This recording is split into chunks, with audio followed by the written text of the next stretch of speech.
دوستوں صدف بلال عبداللہ کی company join کر لیتی ہے۔ کمپنی جوائن کرنے کے بعد وہ اپنا کام کرنے لگ پڑتی ہے۔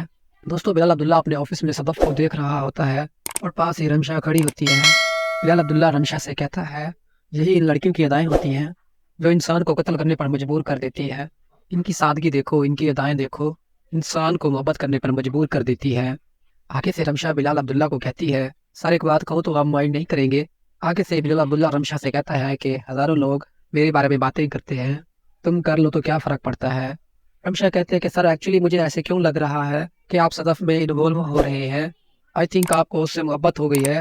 آگے سے بلال عبداللہ رمشا سے کہتا ہے، مجھے بھی کچھ سمجھ نہیں آ رہی، پتہ نہیں جب میں اسے دیکھتا ہوں تو کچھ عجیب سا فیل کرتا ہوں۔ دوستوں ادھر دوسری طرف اماد صدف کے لیے بہت پریشان ہوتا ہے۔ وہ خود سے اندازے لگا رہا ہوتا ہے کہ اس کے پاپا نے کسی سے لون لیا ہوگا، اب وہ لون والے صدف سے پیسے مانگ رہے ہیں، شاید اس لیے صدف نے اس سے پیسے مانگے ہوں گے۔ دوستوں اس کے بعد اماد صدف سے ملتا ہے اور کہتا ہے کہ صدف اگر کوئی پریشانی ہے تو مجھے بتاؤ، ہم مل کر حل کر لیں گے۔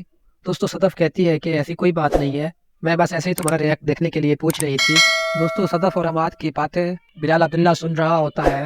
دوستوں اس کے بعد صدف گھر چلی جاتی ہے اور وہ دیکھتی ہے کہ اس کے بھائی کی طبیعت ناساز ہے۔ وہ اکیلے کمرے میں اپنے بھائی کے لیے رو رہی ہوتی ہے اور اچانک سے اس کی ماں آ جاتی ہے۔ جب صدف کی ماں اس کی آنکھوں میں نمی دیکھتی ہے تو اس سے پوچھتی ہے کہ تم کیوں رو رہی تھی؟ آگے سے صدف کہتی ہے کہ میں نہیں رو رہی۔ صدف کی ماں کہتی ہے پھر تمہاری آنکھوں میں نمی کیسی ہے؟